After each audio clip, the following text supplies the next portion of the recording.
The great modern Jewish educator, Avram Infeld, writes, "When I arrived in Israel in my late teens, I decided to study at the Hebrew University. We have a few physicists in my family. My uncle was a famous physicist, my cousin a professor of physics at Oxford, and from the day I was born, my father knew that I was going to be the greatest physicist the world had ever seen. So when I arrived at the Hebrew University, I registered to study physics. That was the plan. And on the first day of school, I was walking to physics, and all of a sudden I saw an incredibly beautiful young lady walking towards the history department. So I decided I would major in Jewish history instead. And today she is the great-grandmother of my great-grandchildren. Now I just had to explain the change of plans to my father. I sent him a letter, and in those pre-digital days, I got a telex back, greatly annoyed, not with me, but with Hebrew University. What? He wrote. The Hebrew University has a department for Jewish history? Are they crazy? There's no such thing as Jewish history. We Jews have memory. To Rav Avram, memory is the Jewish experience, not facts nor dates written by history's victor, nor things dug from the ground by archaeologists. The Exodus from Egypt, revelation at Sinai, the glories of the temple, the tragedies of our people, they do not need to be rooted in a specific year of history. They are our communal shared story. The Exodus happened and happens yearly. It is our source of redemption, freedom, and a universal hope. Revelation is recreated thrice weekly as the Torah leaves her ark. And our national tragedies live with us in salted challah, broken wedding glasses, flickering candles wrapped in glass, and on mornings like this. Our personal private losses, these too, are Jewish memory. Zichronam livracha. They are a blessing, a blessed memory. Rav Avram says that to keep memory alive, we need to introduce it to others who'd never experienced it firsthand. That is what was done for us, after all, with the great narratives of our people. Once upon a time, you were told about Abraham and the purpose of the Jewish people to be a light to the nations, the gift of Torah. A long, long time ago, you learned about Moses and the Exodus and the promise of a mighty hand and an outstretched arm. And in a land that's maybe not quite so far away, you heard it repeated to you what generation upon generation of our ancestors did to reach this good land and to be free in this good country. Stories and memories do not stand alone in a vacuum. They are tied one into the other, one person into another, the past into the present, the ancestor to us. We need narrative to have our memory, to have our story be more than just a fragment. Without the narrative, they are just fables, ethical lessons that might as well star a fox and a frog. But with a narrative, our memories have meaning. And we place them in line with the story, the ongoing story, the one we pass from every generation to generation. As the Lord Rabbi Jonathan Sacks of blessed memory wrote, narrative connects children to something larger than themselves. It helps them make sense of how they fit into a world that existed long before they were born. It gives them a starting point of identity that in turn becomes the very basis of confidence. It enables children to say, this is who I am. This is the story of which I am a part.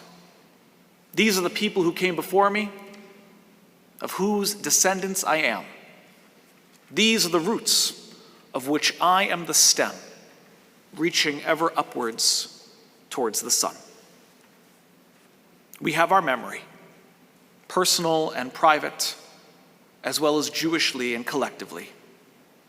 We have our story as an individual, as a community. And on mornings like Yizkor, they come together and are one. I am not explicitly a mourner this Yizkor, not by the standards of our people, but I still carry grief heavily in me this year. Many of you know that the day before Shavuot, this last May, my grandfather died back in our family home in Colorado. It is a strange thing to lose a beloved family member right before a Jewish holiday. Our ancient tradition believes in what we call halachic kindness. A halachic kindness is when Jewish law minimizes the obligations that a person has to the hardest parts of life to let them enjoy the joyous parts of life. As our rabbis understood it, the joy of our holidays, the great financial and societal expectations that a public feast would require, was never meant to be tinged by the obligation of mourning.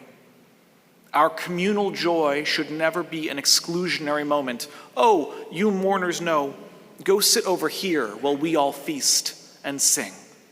God forbid. And so there is a law which states that when a major Yom Tov, such as Shavuot or Sukkot, come in, Shiva is immediately completed for all who are observing it. And it makes no difference if you are on day 6 or 7, or if you have just completed the burial a few hours before the sun sets. When the holiday starts, Shiva is over. And it does not start again when the holiday completes like you would with Shabbat. It's just over. And this is, like I said, considered a kindness. Shiva is a great ask from us, to not work for a full week and to only receive visitors. Some people cannot or will not put aside their business, cannot find such freedom in such a time. And then there's the spiritual obligation to put aside the physical world, to be concerned only with memory, with story, with family, with prayer. That is a heady thing. And as anyone who has ever sat the vigil knows, there are such highs and such lows that come from receiving but not hosting, from publicly grieving and laughing, from recalling the best moments of life, and also the heartbreak of death. And yet Shiva is how we heal. It is how we find stability in a world that has changed forever and will now need a new anchor. Mourning in the Jewish way is one of the best things we do as a people. It gives us that time which so many are denied. It gives us a solid foundation for which so many yearn. It gives us a structure that so many want so that they can retether something in their life. In the ancient world, when death was common and loss was no stranger to any family, Shiva was an obligation. In our modern world, where each loss of a loved one is tragic, it is a gift. And so to lose that gift, even if it comes from the most noble and sacred of intentions, that is a struggle. And in my struggle to mourn without a Shiva, I came to the following thought: that while I do not have Shiva, I will always have memory, and I will always have Yizkor. My rabbi and teacher, Peter Berg of the temple in Atlanta, shares a meditation with the congregation each Yizkor on Yom Kippur.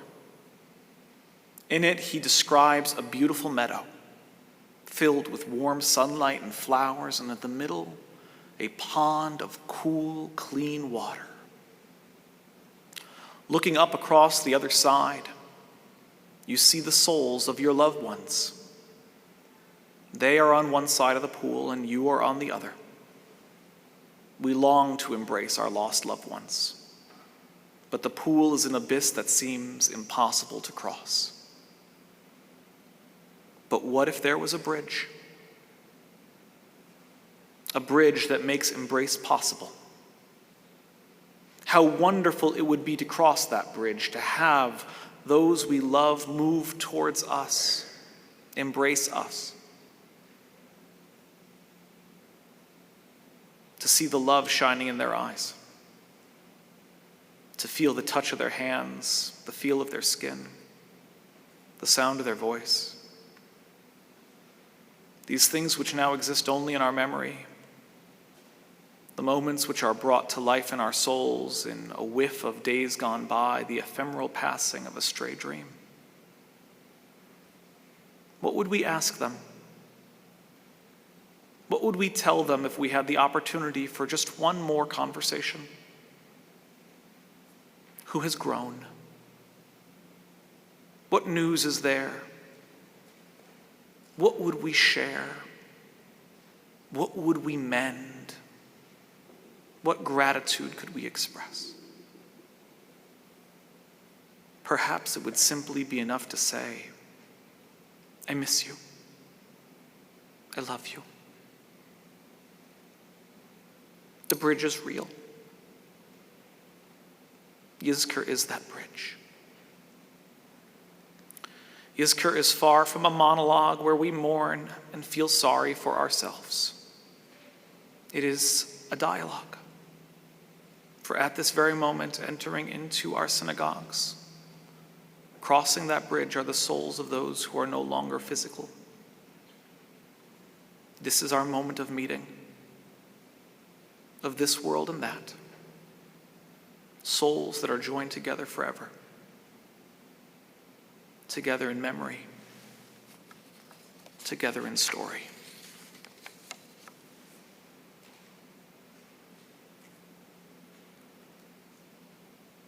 Rabbi Judah taught that there are 10 strong things.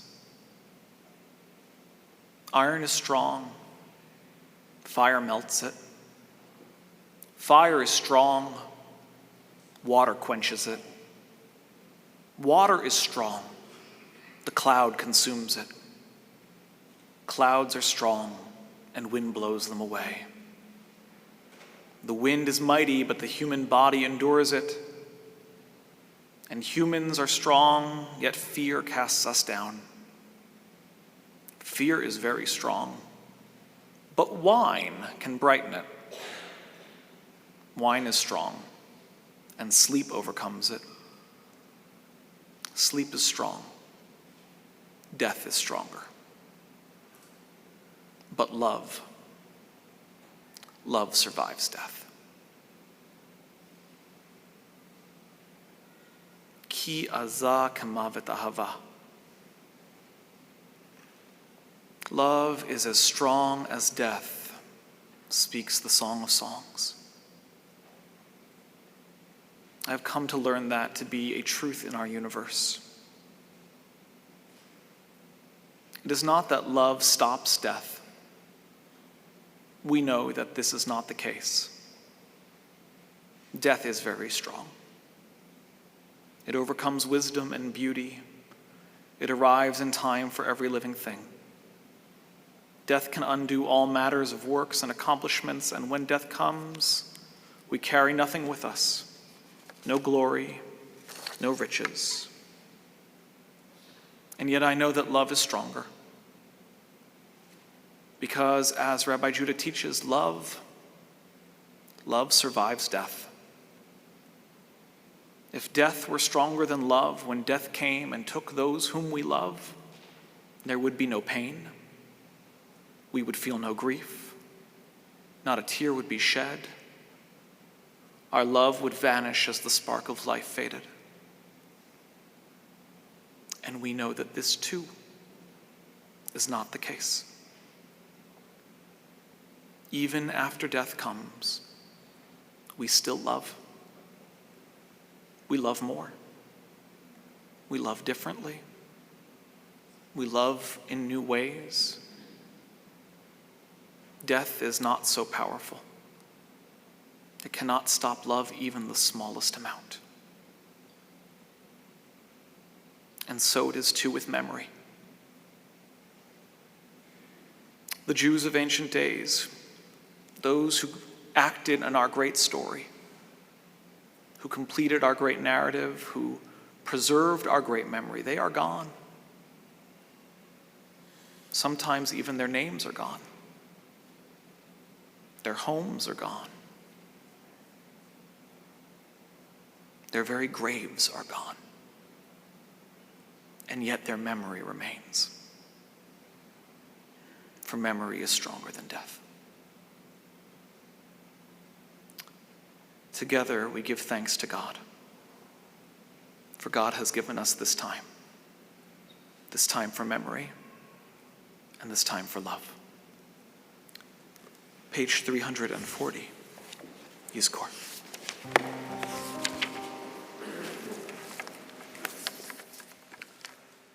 Adonai rohi lo hechsar binor sheyarbitzei al mei menuchot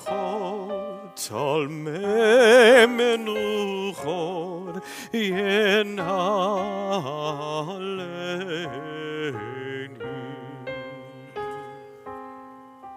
nafshi yeshovei